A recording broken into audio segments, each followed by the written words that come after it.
श्री राम जय राम जय जय राम श्री राम जय राम जय जय राम श्री राम जय राम जय जय राम श्री राम जय राम जय जय राम जय रघुनंदन जय सिया राम सीता राम जय सीता राम जय रघुनंदन जय सिया राम सीता राम जय सीता राम भजले भजले राम का नाम समय में आएगा काम भजले भजले राम का नाम अंत समय में आएगा काम जग की दौलत है काम अंत समय में आएगी काम जग की दौलत है बेकार अंत समय में ना आएगी काम हमारी दौलत कौन है? राम का नाम जब जपोगे तो जो दौलत जुटेगी वो अंत की दौलत होगी और वही सार्थक जाएगी। तो जप ले आठों राम का नाम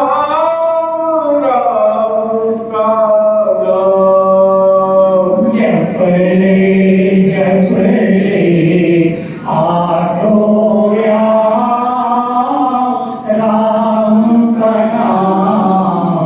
राम का नाम एक बार में तो भगवान की सच्चिदानंद भगवान की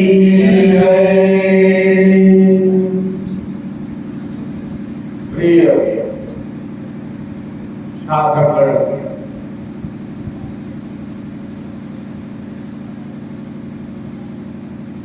आज हम लोग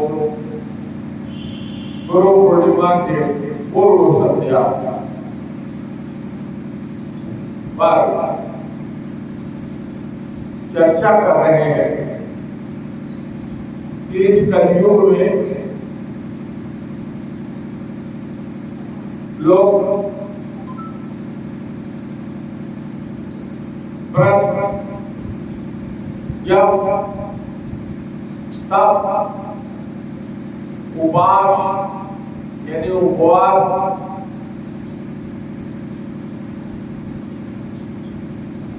भोग करते हैं, लेकिन न तो मन का कष्ट जाता है, न धन का कष्ट जाता है, न तन का कष्ट जाता है।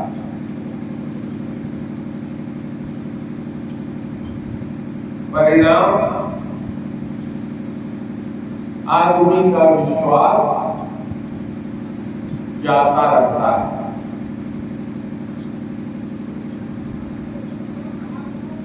श्रीमद् भागवत में तीसरे स्कंद के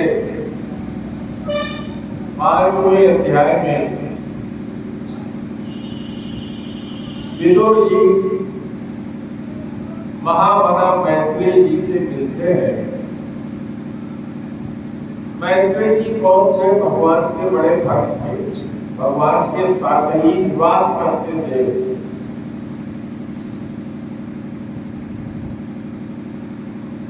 और जब भगवान के अंत समय आया जाने का कि अब मैं घर छोड़ रहा हूं, तो उसके पास उस समय दो लोग थे। एक उद्धव जी महाराज जो भगवान के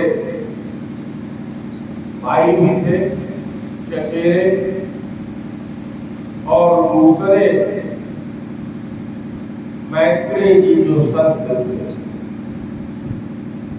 भगवान ने जान लिया था कि जब मैं धराधाम छोड़ दूंगा तो विदुर जी के मन में जो प्रश्न है उसका उत्तर नहीं हो पाएगा, इसलिए उन्होंने उसका उत्तर मैत्रेय जी को दे दिया था। उनसे मिलेंगे और वो उनको समझा देगा।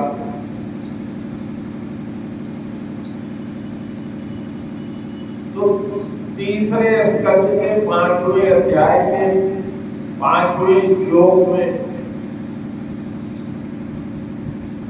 विदुर जी पूछते हैं मैत्रेय जी से कि हे गुरुवर, सुखानि कर्माणि करोति लोको, इस संसार में लोग सुख पाने के लिए कर्म करते हैं और सुख तो मिलता नहीं, उल्टा दुख बढ़ता जाता है। जो मैंने आपसे चर्चा किया, तन का सुख मिला, न मन का सुख मिला, न धन का सुख मिला। तो ऐसा क्यों है?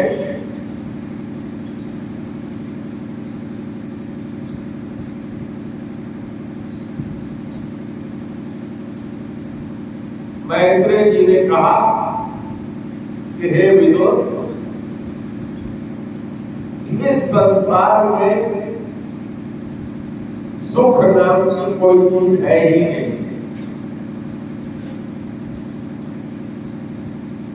कहा ये संसार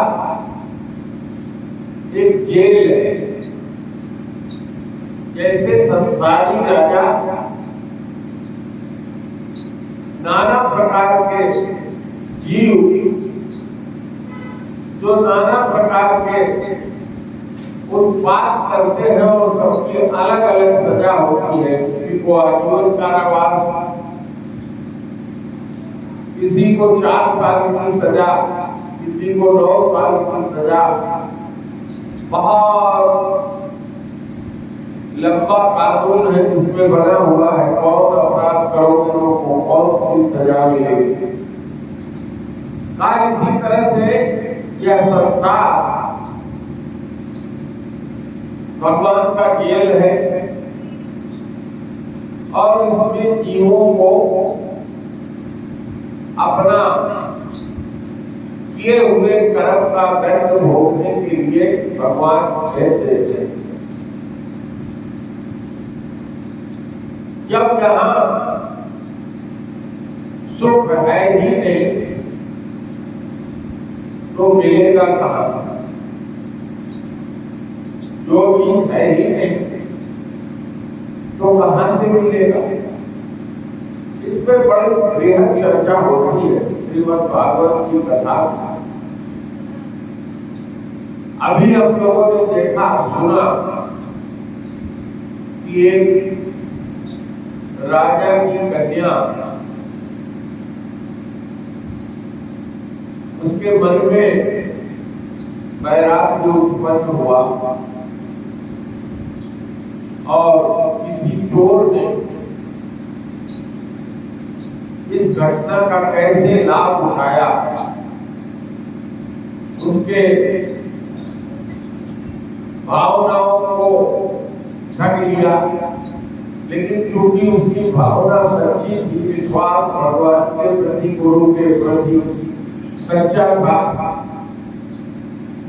तो उस कथा का अंत बहुत ही सुखद होता है। लेकिन इस संसार में देवर्षि नारद को हर समय आते हैं, लेकिन जो जीव है, हम लोग जो है उनको पहचान नहीं पाते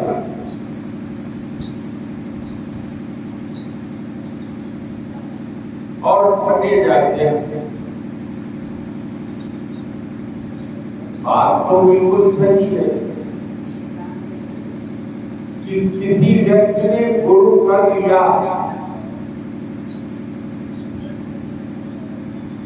और उसको अपने गुरु पर सच्चा विश्वास है तो साधना जरूर पूरी होगी, इसमें दो राय नहीं है। लेकिन संभव है उसके लिए एक ही जन्म में 3 दिन में जैसे थोड़ा आपने हो जाएगा,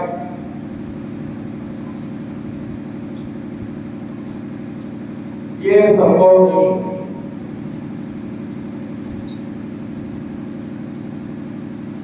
बात यथार्थ होनी चाहिए, सत्य ही नहीं। सत्य और यथार्थ में अंतर। सत्य क्या होता है? जैसे भगवान सूर्य स्थिर नहीं है,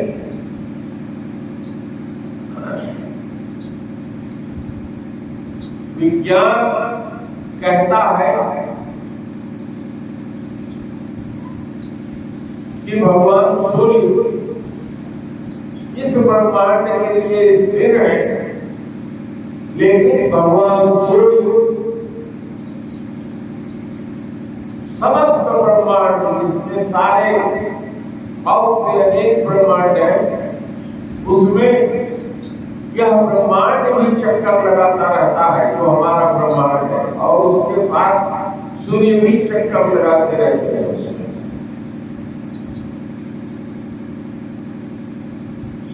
लेकिन यह तो सत्य है। यथार्थ क्या है? सत्य यह है कि सूर्य जहां होता है वहां दिवस ही दिवस होता है, रात्रि नहीं होती। लेकिन धरती पे दिन और रात होता है, तो सत्य यही है कि सूर्य कभी डूबता नहीं। लेकिन यथार्थ सत्य यह है कि 12 घंटे दिन होता है और 12 घंटे कम ज्यादा रात होती है। तो एक हो गया सत्य, दूसरा हो गया यथार्थ सत्य। कथा का माध्यम बड़ा सशक्त होता है, उससे कोई बात और आसानी से समझ में आ जाती है। एक राजा था, एक उसकी रानी थी। ऐसा राजा था जिसके एक ही राजा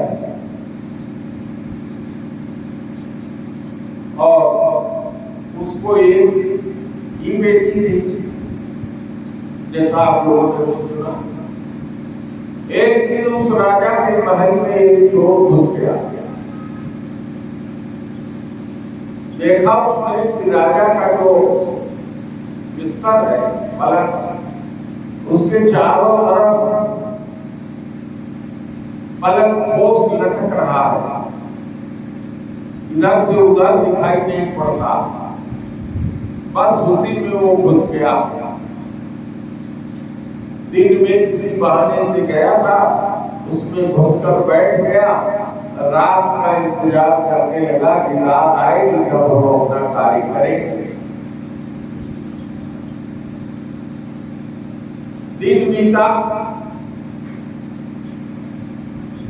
रात आई। राजा के पास रानी चल करके आई।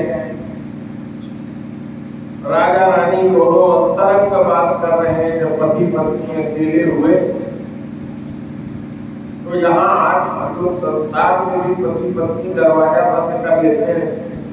राजाओं के समय में भी बहुत दूर दूर होकर खड़े हो जाते थे, कोई उस एरिया में प्रवेश नहीं करता। रानी राजा से कहती है, हे राजा, बिटिया सयानी हो गई, इसको शादी योग्य वर चाहिए। आपने बहुत राजाओं के यहाँ नाउ और ब्राह्मण भेजा, बहुत से प्रस्ताव आए हैं, लेकिन महाराज बिटिया को कहती है कि संसार में सुख नहीं है। कहा महाराज, एक दिन हमारी बिटिया एक कहानी सुना रही थी कि एक संत थे, उनके यहाँ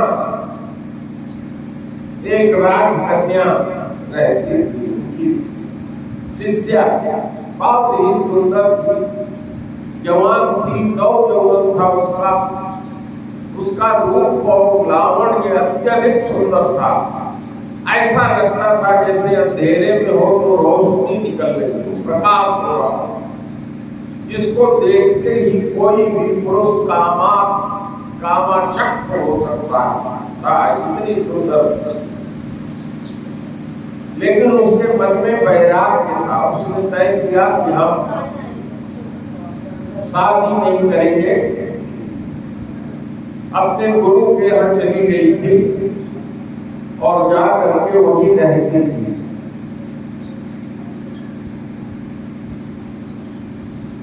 एक दिन गुरु जी के यहाँ उस नगर का राजा आया। गुरु ने आज्ञा दिया अपने शिष्या को, दिया महाराज आए हैं,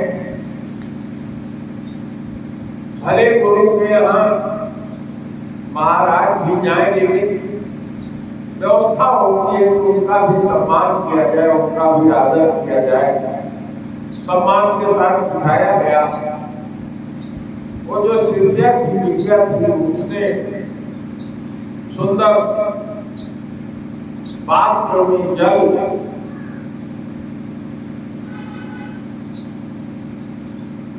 कुछ छुहारे लेकर के जल पिलाने के लिए आई। राजा को एक टक कन्या को देखता रहा। लड़की ने देखा, शर्मा गई, जल रख करके जल का पात्र रखकर छुहारा उसके सामने रखकर चली गई। राजा ने अपने गुरु से पूछा, गुरुदेव ये कन्या कौन है, आपके यहाँ तो नहीं रहती थी। गुरु जी ने कहा, हे राजा,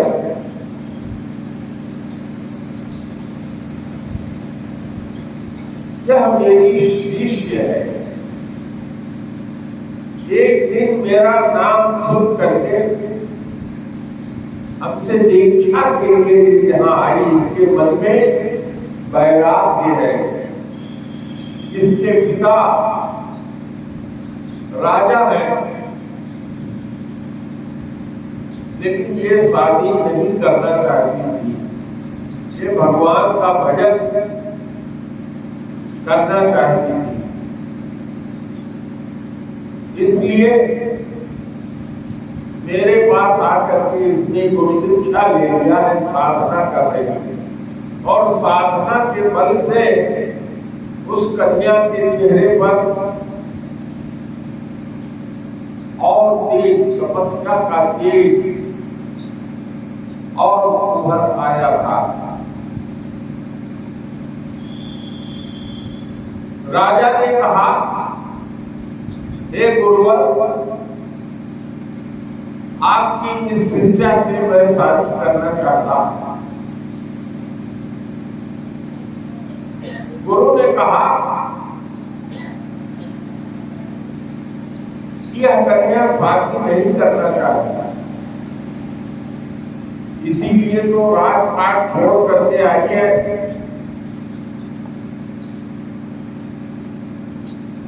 राजा ने कहा मैं यहाँ का राजा हूं गुरुदेव, और मेरा मन इससे शादी का हो गया है। अगर ये शादी नहीं करेगी तो भी मैं इसे उठा कर ले जाऊंगा, शादी करूंगा। गुरु ने सोचा ये चीज ठीक नहीं होगी। उनको अपने शिष्य पर पूरा भरोसा था। उन्होंने राजा से कहा हे राजन, तुम इस कन्या से बात कर लो। दोनों को एकांत स्थान पर भेज दिया। कन्या से राजा ने कहा हे प्रिय, मैं तुमसे शादी करना चाहता हूं। उस शिष्य ने कहा राजन, आपका प्रस्ताव आपके योग्य हो। मैं आपके राज्य में रहती हूँ, जैसे और सब प्रजा है उस तरह से मैं भी प्रजा ही होगी आपकी। लेकिन मेरा एक अनुरोध है। राजा ने कहा बिल्कुल बिल्कुल बताओ। तुम्हारे गुरु ने तो कहा कि तुम शादी नहीं करना चाहती हो और तुम कह रही हो कि मेरा एक अनुरोध है। तो कन्या ने कहा कि महाराज, मैं वही अनुरोध तो आपसे करना चाहता हूँ, चाहती हूँ। राजा ने बड़ा प्रसन्न होकर के कहा बताओ। तो उस कन्या ने कहा आज अमावस्या का दिन है,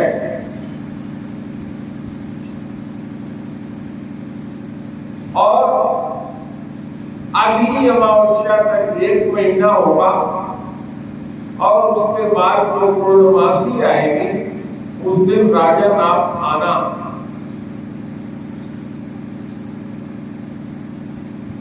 राजा ने स्वीकार कर लिया।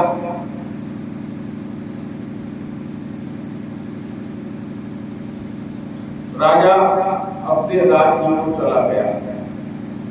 समय आने का इंतजार करता रहा। एक अमावस्या से दूसरी अमावस्या, अमावस्या से पूर्णमासी 15 दिन, पूर्णमासी से अमावस्या 15 दिन, और पूर्णमासी से फिर पूर्णमासी 2 महीना। उस लड़की ने, उस शिष्य ने जमाल गोटा का थोड़ा थोड़ा मात्रा लेना शुरू कर दिया।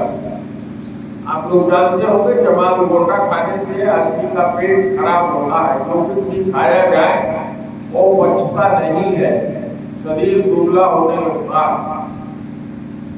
2 महीने बाद निर्धारित तिथि को पूर्णमासी के दिन जब उस शिष्य ने बुलाया था, वो राजा वहां पहुंचा। उसने गुरु से कहा महाराज आपके शिष्य ने हमको बुलाया था। गुरु ने कहा बेटा राजा, राजन मुझे मालूम है, मेरी शिष्य से आप बात कर लो। राजा उस कन्या के पास पहुंचा। उसने कहा तो कौन हो? उस कन्या ने कहा मैं वही नेत्रवती हूँ जिससे आप 2 महीना पहले मिले थे। राजा ने कहा ये हो नहीं सकता, वो नेत्रवती तो बहुत सुंदर थी, तो मेरे से नाटक कर रही है। नेत्रवती ने कहा उस नेत्रवती से मिलना चाहते हो? राजा ने कहा हाँ मैं यही तो कह रहा हूं कि तुम वो नेत्रवती नहीं हो। कहा चलो मेरे साथ। वो कन्या उस राजा को लेकर के एक ऐसे गड्ढे के पास गई जहां प्रतिदिन जमाल गोना खाने के बाद वो शौच के लिए जाती है। पिछले 2 महीने से लगातार शौच उसने वही किया था और उसने कहा देखो तुम्हारी नेत्रवती यही है, देखो तुम्हारी नेत्रवती यही है जो ये गड्ढे में है। उसने कहा क्या कहती हो, ये तो शौच पड़ा है, बदबू आ रही है। उस कन्या ने कहा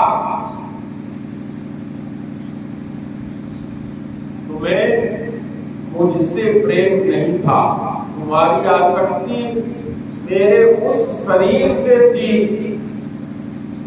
यह शरीर जिस अन्न को खा करके पुष्ट हुआ था वो इससे निकल चुका है और असली नेत्रवती यही है। राजा को ज्ञान हुआ, गुरु के पास आया, क्षमा मांगा और वापस आ गया।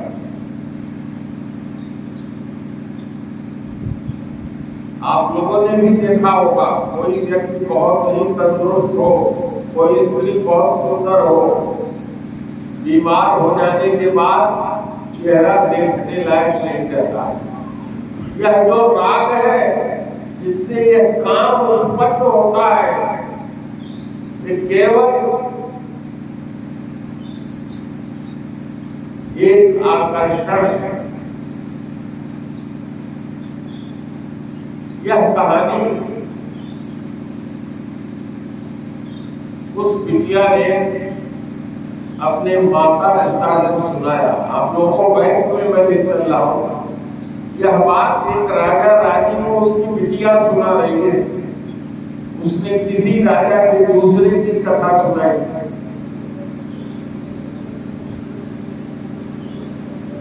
तो राजा और रानी ने पूछा बेटी बताओ तुम्हारी क्या इच्छा है। तो उस बेटी ने कहा मुझे तो किसी संत से शादी करनी है। ये सब सारी बात उसी बेड पर बैठ करके माँ बेटी बाप के बीच हो रही है, चोर नीचे सुन रहा।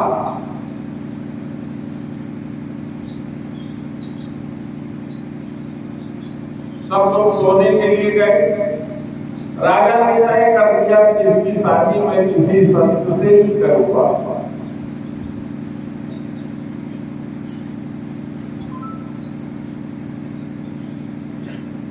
संत की तलाश होने लगी। 10 दिन के बाद एक बहुत बड़ा संत आया। जैसे हमारे यहाँ महात्मा जी हैं, उन्होंने अपने नीचे की दाढ़ी में रंग लगा रखा है, जैसे हमारे मुसलमान भाई लोग लगाते हैं। ऊपर की दाढ़ी की सफेद है। आजकल तो लोग ये भी करते हैं, लेकिन मैं जानता हूँ कि ये मुसलमान नहीं है। माला भी बहुत लंबा चौड़ा उसी तरह से पहने हैं। तो संत की तलाश होने लगी। इन्हीं के जैसा एक संत जो है प्रकट हुआ नगर में, बड़ी दाढ़ी और 10-20 चेहरे लेके प्रकट हो गया और रोज सवेरे कहता था कि 2 आदमी हमारे पास आएंगे, उनका मैं भाग्य बता होगा। और जो 2 आदमी आते थे वो उसी के चेहरे होते। कहता था तुम्हारी माँ है, तुम्हारे बाप है, तुम्हारे 2 भाई हैं, फला शादी फला जगह हुई है, देखा की शादी देखा जगह हुई है, खाने को उसको नहीं अच्छा। इस तरह से प्रतिदिन उसका धंधा चलने लगा। फिर उसके जासूस नगर में रहने वाले वो लोग थे, उनके घर जा करके पता करने लगे किसके घर में कौन है। और वो साधु घोषणा करने लगा, इस नगर के फला मोहल्ले में एक आदमी का घर है, उनके घर विपत्ति आने वाली है। इस तरह से इतना नाम कमाया 2 महीने में ही पूरे नगर में चर्चा हो गई। महान संत आए हैं, भविष्य दृष्टा है, जिसको बता देते हैं उसका दुख दूर हो जाता है। राजा को एक संत के खोज में थे देखा कि ये संत नौजवान भी है, शादी करने लायक भी है, और यही तो वो चोर चाहता था कि हमारी चर्चा राजा के पास तक पहुंचे।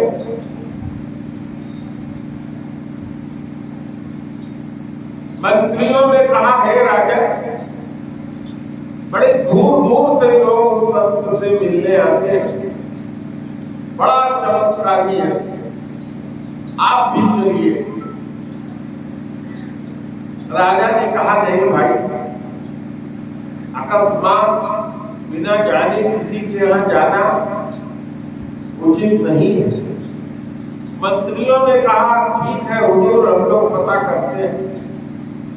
मंत्रियों ने पता किया, लेकिन उसका कोई भेद जान नहीं पाया। 2.5 महीने के बाद राजा उस संत के यहाँ गया, उनसे मिला, बिटिया भी गई थी। राजा ने अपनी बेटी को लेकर के उस चोर संत को दिखाया और कहा कि हे महाराज, हे संत जी, मेरी यह बेटी है, मेरे इस पूरे साम्राज्य की अकेली साम्राज्ञी है, इसका जो पति होगा वही मेरे राज्य का स्वामी होगा। अगर आप मेरा अनुरोध स्वीकार कर ले तो मेरे ऊपर बड़ी कृपा होगा।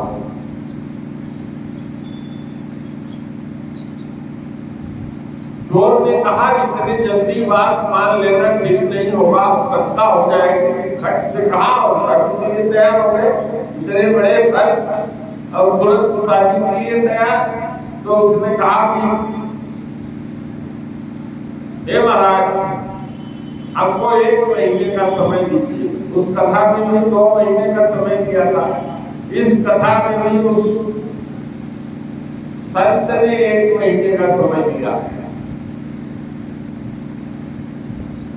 और उस 1 महीने में जब राजा साहब उसके यहाँ चले गए तो अगल बगल के भी बहुत बड़े बड़े राजा उनके यहाँ आने लगे, उस राजा का परमिशन लेके, महाराज आपके राज्य में बहुत बड़े संत आए।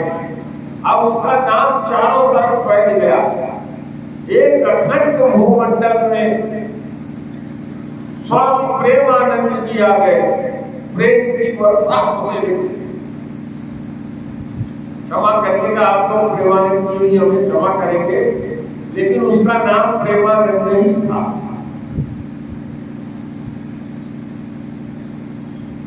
एक महीने का जब उसने समय लिया और इस बीच उनके पास बहुत बड़े बड़े लोग आने लगे, उद्योगपति। उस समय तो सिनेमा वाले होते नहीं थे। राजा धन दौलत चढ़ने लगा, उसके बाद देश हुआ। एक दिन वो संत अपने दिमाग में सोचता है कि अब महीना पूरा होने वाला है, मैं नकली संत बना हूं और हमारी इतनी असली पूजा हो रही है, तो हमको 1 महीना और लेना चाहिए। अरे वाह, नकली संत बनने पर इतना नाम है, बड़े बड़े राजा महाराजा, देश देश के बहुमती आ रहे हैं जिनको देखना सपना था। तो 1 महीना और मौका लेके जरा देखें। और मैं तो दिन भर बैठ के फर्जी राम राम करता हूं, तो इस 1 महीने जरा असली राम राम करूंगा।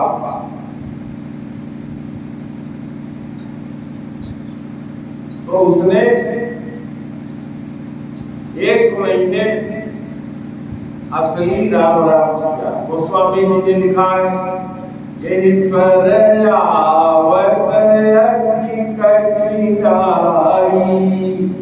राम कृपा बिनु आई जाई। और क्या लिखते हैं, मन कर विषय बन जरही, असुखी मोहि जो यही सर पर ही रामचंद्र की जय, गुरुदेव भगवान की जय। अब उसने तय किया कि अरे बाप रे बाप, इतना मेरा नाम हो गया, किसी पैसा चोरी के लिए मैं राम का नाम लेने लकड़ी साधु बना। राजा पहुंचे 2 महीने बाद क्या लेकर के उस संत ने कहा, महाराज मैं बहुत बड़ा फ्रॉडीयर हूँ, मैं बहुत बड़ा कामी हूँ, मैं बहुत बड़ा क्रोधी हूँ, लोभी हूँ। संत तो मैं बना था इसी के लिए महाराज, हमें चाहे जो करके दे दीजिए। लेकिन इस संता के नजदीक आने के कारण मेरे मन का जो विषय था उसमें राम नाम रूपी अग्नि जल गई और वह कामना रूपी जंगल जल करके खाक हो गया। हे महाराज, अब मुझको फांसी पर भी चढ़ जाने में कोई गम नहीं है, मैं सत्य स्वीकार करता हूँ। फर्जी साधु बनने में जब इतना आनंद है तो असली साधु बनने में कितना आनंद होगा।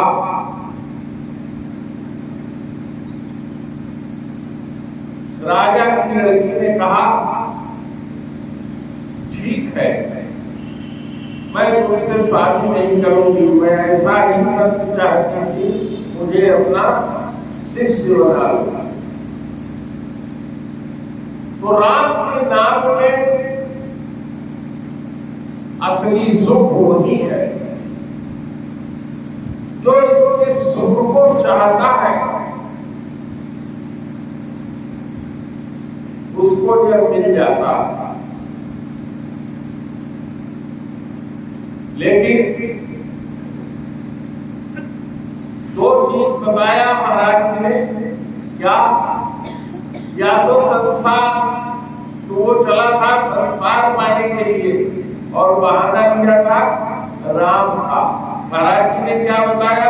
मन एक ही है, या तो राम में रहेगा या काम में रहेगा, यानी संसार में रहेगा। लेकिन राम नाम कर अमित प्रभाव, राम नाम का जो प्रभाव है वो अमित है। वेद पुराण उपनिषद गावा, तो राम नाम गुरु का दिया हुआ मन, गुरु का दिया हुआ ज्ञान, अहैतुकी भक्ति। भक्ति कैसी होनी चाहिए? अहैतुकी, कुछ पाने के लिए नहीं। लेकिन अगर पाने के लिए भी भक्ति शुरू करोगे तो उस भगवान के भक्ति का नाम का प्रभाव ऐसा है कि तो तुमने हेतु लेके शुरू किया था वो मिट जाएगा, कामना खत्म हो जाएगी। और दूसरा निरंतर, तो निरंतर भी भक्ति हो जाएगी। अगर भक्ति रूप से भी भजना शुरू करोगे राम का नाम तो निरंतरता भी आ जाएगी। और भगवान के इस नाम का असर इतना है कि भक्ति का जो तीसरा तत्व है अनन्यता, वो भी इसी राम नाम के प्रभाव से ही आ जाएगा। तो प्रेम से बोलिए श्याम रामचंद्र की जय। श्री राम जय राम, जय जय राम, श्री राम जय राम, जय जय राम, श्री राम जय राम, जय जय राम, श्री राम जय राम, जय जय राम। जय रघुनंदन जय सिया राम, सीता राम जय सीता राम। जय रघुनंदन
और उसे भी सब्सक्राइब कराइए। ये कथा समाप्त होती है, कल फिर आप लोगों से मुलाकात होगी। बिल्कुलिया इसको बंद करो। प्रेम से बोलो भगवान की जय। स्टॉप कर। ये लाल वाला